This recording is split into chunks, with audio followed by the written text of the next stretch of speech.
Hi, you're watching the Savera and I'm Shefali.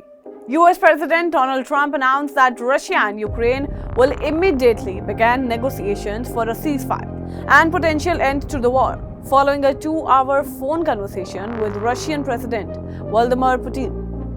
Trump described the call as having gone very well and emphasized that any conditions for peace must be directly negotiated between the two countries. He also held a separate call with Ukraine President Zelensky, who welcomed efforts towards peace but reiterated the need for a full and unconditional ceasefire. While Trump struck an optimistic tone, a concrete peace deal remains distant. Putin expressed openness to working with Ukraine on a memorandum outlining a potential future peace agreement. However, he did not address Western demands for an immediate, unconditional 30-day ceasefire.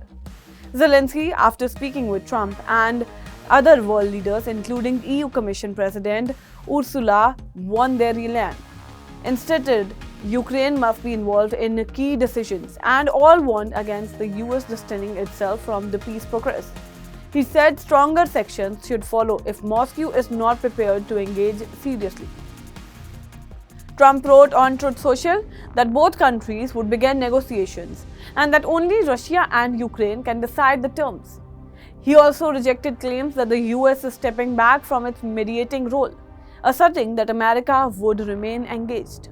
At a later White House event, Trump said that believes Putin is ready to end the war, though Kremlin has offered only temporary ceasefire in the past, none of which resulted in lasting peace. We just spent 2.5 hours talking to Vladimir Putin, and I think some progress has been made. It's a terrible situation going on over there. 5,000 young people every single week are being killed. So hopefully we did something. We also spoke to the heads of most of the European nations, and we're trying to get that whole thing wrapped up. What a shame that it ever started in the first place. But I want to thank Melania for your leadership in this very important issue. It's an amazing issue. America is blessed to have such a dedicated and compassionate First Lady. I would tell you she is very dedicated. In fact, if you look at just what I heard, Putin just said they respect your wife a lot. I said, what about me? You know, they like Melania better. That wasn't good. I don't know if that was good. I'm okay with it. I'm okay. Russian presidential aide Yuri Yuskov confirmed no ceasefire timeline was discussed, though Trump stressed urgency. The renewed diplomatic activity comes amid escalating tensions, violence with Ukraine reporting one of the largest Russian drone strikes since the war began, and at least 10 civilians' deaths in recent attacks. A former prisoner swap marked the first face-to-face conflict between the two sides in other 3 years, though no ceasefire was agreed.